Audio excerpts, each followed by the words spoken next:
On March 28th, Suradway Parents Association of Ottawa gathered with families, partners, and community members to celebrate the completion of our project, Navigating the System.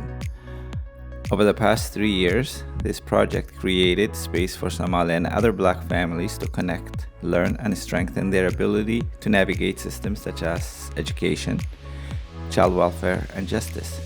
The ceremony was an opportunity to reflect on what we've accomplished together, recognize the dedication of our volunteers and partners, and celebrate the resilience and leadership of families in our community.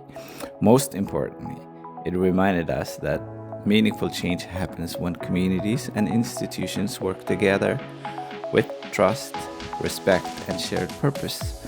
We extend our sincere thanks to the Ontario Trillium Foundation, whose support made this project possible.